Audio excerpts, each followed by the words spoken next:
Hey guys, Dr. Justin Marchegiani here. Today's video is going to be on how do you know you need thyroid hormone? I get this question all the time with patients, and I'll walk you through my kind of clinical thinking and rationale on how I'd make that general recommendation. Before we do, please smash that like button, really helps the search algorithm. Put your comments down below. Love to know your thoughts on the topic. So, first thing first, let's kind of do a little thyroid physiology review just so things make a little more sense to you. So when most people test thyroid, they're actually really only looking at the pituitary. They're looking at this TSH hormone over here. And this hormone is actually a brain hormone. It talks to your thyroid, right? It talks to it, but it's not thyroid hormone in general. And so we have hypothalamus, which it makes TRH, that's thyroid releasing hormone. This is really only tested in like the research setting, right? Not in like your clinical lab, core quest lab. TRH talks to the thyroid, the pituitary to then make TSH. TSH causes the thyroid to make T4. And then there's conversion of T3 throughout the body. We'll talk about that in a second. And so many times when we have thyroid issues, it may not even be a glandular issue. It may actually be an upstream brain issue from the hypothalamus to the pituitary just due to stress and chronic inflammation. That's a legit issue. Now, a little peek in my thyroid book here so you guys can see.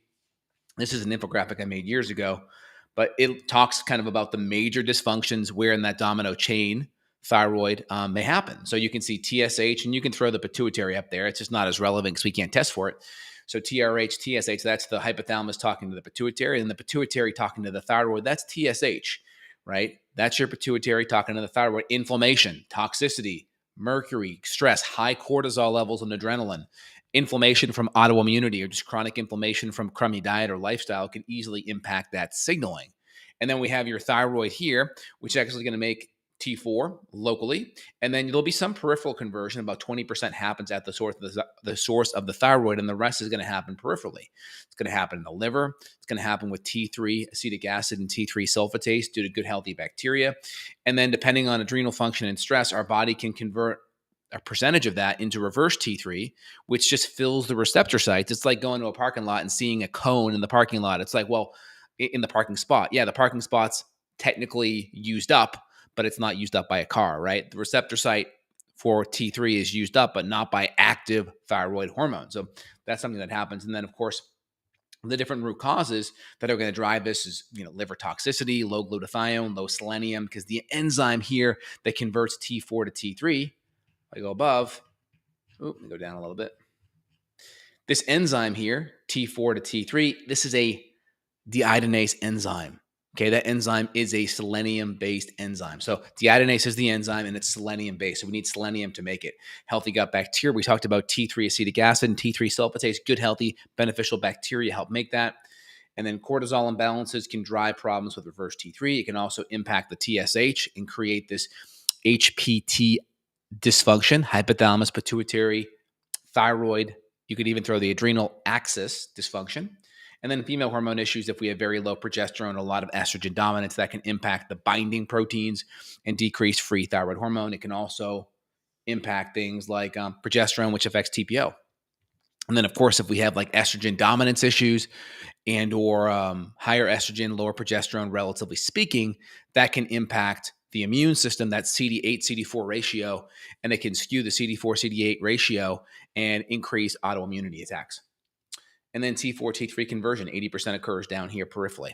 So that's kind of just a good summary so you guys can wrap your head around it. Again, this is for my thyroid. So we changed the name here. I'm going to write it's a reboot. Decided to go with that name. So that's coming out really soon. Going through final editing now. When you write a book, it's very stressful because it's like it's never good enough and you have to make sure it makes sense. And your typical editor can't edit it because it's, it's a little heady in science. So hope that makes sense. Now, how do we make a recommendation for thyroid hormone? So your typical recommendation is going to happen like, greater than 10, so to speak. Most physicians would agree to that, right? That's like a problem. Now, typically 4.5 to 5, you start to get flagged on your Quest lab or your LabCorp lab. Now, typically your lab reference range is made by 2 standard deviations to the left and the right. So 95% of the population sit in that reference range. And so you only have 2.5 high, 2.5 low. Now, the problem is the more people that run tests that have thyroid issues, the wider that range becomes. That's a problem. So that range becomes wider. So you're more than likely going to be in that acceptable range and not get treatment. I go back to my book here real fast. Oh, yeah. And so this is the tab that I was talking about right here. So the general consensus, most physicians agree with 10. 5 to 10 typically is going to be like where you start to get flagged in your Quest Lab and LabCorp. And then there's been a more subclinical consensus by the American Association of Clinical Endocrinologists that 2.5 to 3 starts to become a problem. The National Academy of Clinical Biochemists recommend 4. So you got to look at things subtly. We know that TSH is a late stage indicator. So when I start to see 2.5, 3, 4, I'm starting to look a little bit carefully downstream at what else could be happening. So that starts to like hit my alarm bells. Now, the thyroid very rarely dysfunctions by itself. It's possible with a lot of autoimmunity and really poor diet, you could just really attack the crap out of that thyroid and decrease its function. It's possible. But usually there's going to be cortisol imbalances, stress issues, nutrient deficiencies, gut bacterial problems. All those things can impact it. Let me just show you one thing here. So it's very important to kind of look at everything holistically, not to mention when you have things like this, you can have receptor site issues, right? When you have a lot of inflammation can impact thyroid hormone binding. This is a really big deal because most thyroid autoimmune conditions, they're actually autoimmune. Most thyroid conditions are. Like I would say research says 50 to 90%. So there's a very large percentage, and conventional medicine won't even test for autoimmune issues. So it's really, really good to know if that's a problem. And so how do we know we should start to take thyroid hormone? So one of the first things, we'll look at some of these more subclinical indicators here regarding TSH. That's going to be important. We'll look at, are we around that 4 or 3 area? Number 1. 2, we'll look at patient symptoms. Do we have classic thyroid symptoms? Cold hands, cold feet, hair loss, weight gain, eyebrow thinning, constipation. Again, any one of those symptoms by itself, like constipation could easily be a gut issue. Weight gain can easily be insulin resistance by itself. Doesn't have to be thyroid. You want to look at the complete picture. Low body temp, cold hands, cold feet. Next, we'll look at basal body temperature. We can get like a digital fertility thermometer. I'll put one down below in the links. That's helpful because that's a widely recognized accurate thermometer. We'll test it in the morning before you get up and start moving. Armpit or oral, axillary or mouth. Again, for that, 98.2 to 98.6 for the mouth, 97.8 to 98.2 for the armpit, a little bit warmer in the mouth before you get up. It's good to have a baseline body temperature. And again, the best time of the month, if you're female, is like days 1 to 6. Around ovulation, when progesterone starts to go up, your body temp can actually go up. So you can get a higher reading during that middle time of the month. So that first week or so is the most accurate time. Again, you can test it throughout the month. That's fine. There's good apps where you can document it and it'll graph it for you. Like a hallmark for ovulation is we see a 0.3 degree Fahrenheit drop and then a spike, typically a day or two before ovulation and during ovulation. So that's a good sign that you're in ovulation. But that's how we know that progesterone has an impact on thyroid function. So because if it didn't, body temperature wouldn't go up. So progesterone impacts TPO, thyroid peroxidase, and that increases thyroid manufacturing at a cellular level. And so when we look at that, we want to look at body temperature. We want to look at clinical symptoms. Hair loss, cold hands, cold feet, constipation, eyebrow thinning. I mentioned the hair loss. We want to look at the whole spectrum. We want to understand body temperature, map it throughout a couple of days. And then we want to look at the actual downstream hormones. Where are the hormones sitting downstream? So if I go back to my book here and pull this up here, we want to look at where we're at functioning downstream from a hormone perspective. We want to look at T3 free. We want to look at T3 total. I like to be at least in the mid-range when we're looking at thyroid hormone. So if you look at the range of T3 free, I'll pull this up here in the book so you guys can get a peek at it. You look at the range here, T3 free is typically like 2.1 to about 4.3, 4.4. Again, the lab ranges will change per area. This is all the good stuff coming in the book for you guys here. Okay. And so here's kind of the lab range, right? Normal. And this is like the standard deviations of 2 either side. Okay. And then over here, this is where we have our abnormal, right? So 95% fits in the normal. Well, go to an airport, walk around. 95% of the population is not healthy. We know that. We want to look at things within a functional range. So that's really important. Understanding function of what is happening. So here's some of the thyroid ranges here that we like, 0.5 to 4.5 for TSH. And again, subclinically, right? If we go look at this over here, we see 2.5 to 3 or even 4, being kind of my red light. Okay, we got to start paying attention now. It doesn't mean we do anything about it now, but we start paying attention. We want to look at the clinical symptom presentation. We want to look at the actual thyroid hormone ranges downstream. And so we'll look at T4. Are we between 6 to 10 for total T4? Are we between 1 and 1.5 for T4 free? Are we within, the mid 100 range, above 100 for T3 total? And again, the free hormones are the most important. So if you're going to run anything, T3 free is the most important. Are we 3 or above for T3 free? So it's important to look at all those things. Very helpful. We can also get a window into antibodies too. If we have a high amount of reverse T3, usually that will show up with lower free T3, FYI. And then we want to look at the antibodies, thyroglobulin and TPO as well. We want to get a window into those too, just so we can get a sense of what's happening there. That gives us a really complete picture. So once we have a window into thyroid symptoms, basal body temperature, thyroid physiology hormone-wise, and then from there, that gives us a pretty good indication. Now, the next step is how good or bad is the adrenals? So if I were to give let's say 0 to 10 for a thyroid score, let's say 10 is the best, 0 is like non-existent. Where are you? Are you at a 5, a 4, a 6? And then let's say I compare the adrenals to it. Some patients, they come in, their thyroid's like kind of so-so, but their adrenals are bottomed out, super low cortisol, super low DHEA, super low progesterone. Okay, got it. So a lot of times that tells me that if we get the adrenals back on track and we fix all the other issues, the thyroid may come back online. So we may not do anything to it.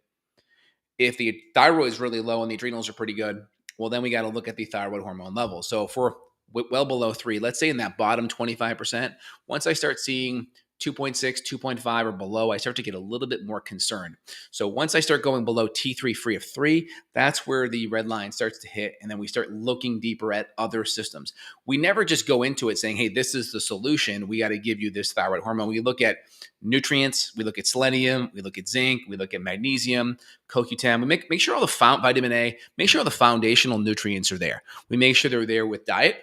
We make sure the inflammatory foods are out. We make sure supplementally those nutrients are there just in case. Be careful of iodine just because of the autoimmune implications. If you're going to give iodine, a couple hundred micrograms at a time is fine. Just make sure antibodies are stable. And if you give a couple hundred micrograms, retest. Don't go up into these mega milligram dosages. That's not responsible. If you're going to dose higher than a milligram, you should do it very slowly and then make sure you're retesting so you're not driving any autoimmune issues. The body can only use so much iodine. So doing anything more than that can create potential inflammatory issues. So you got to be careful with that.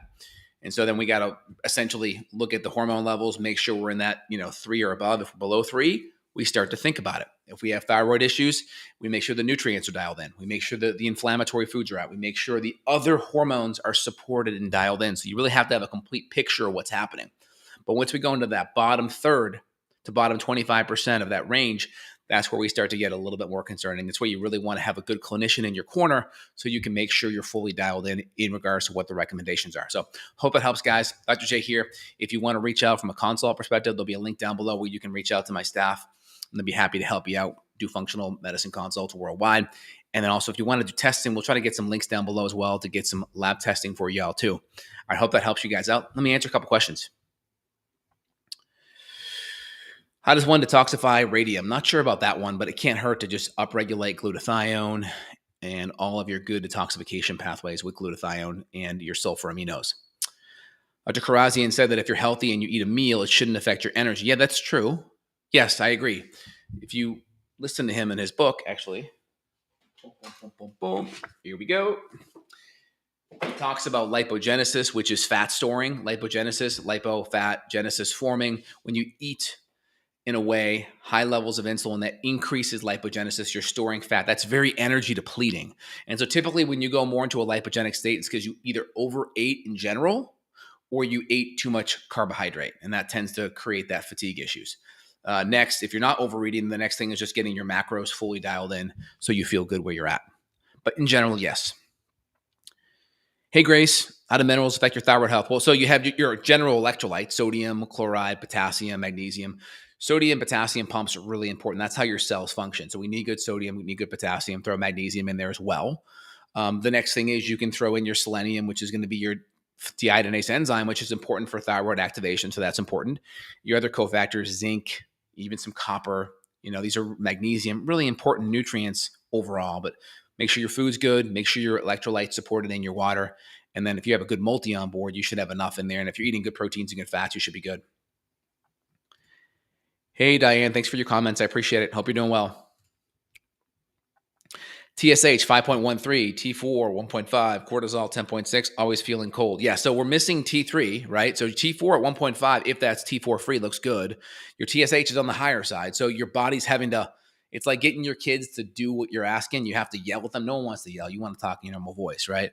But TSH that high, it's the equivalent of having to yell at your thyroid to do what it needs to do. And you shouldn't have to be yelling. So it definitely tells me other things are going on. Cortisol at 10.6 doesn't tell me much. If it's the morning, it's probably a little bit low. If it's a total, I need more data on that. So I hope that helps out of the gate. So you definitely need a complete thyroid test. You need to have your adrenals, a complete hormone panel throughout the day.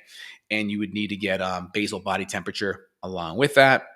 And then let me just show you guys here too. And I see it. I do have a basal body temperature link here for you guys. I may be able to put it in there for you guys. Basal body temp's helpful. I have a graph, a handout that I made many moons ago. Here's any patient can access it. Is my members area over here. So patients know how to access it. General public does not. So let's see here. Thyroid. There you go. Boom.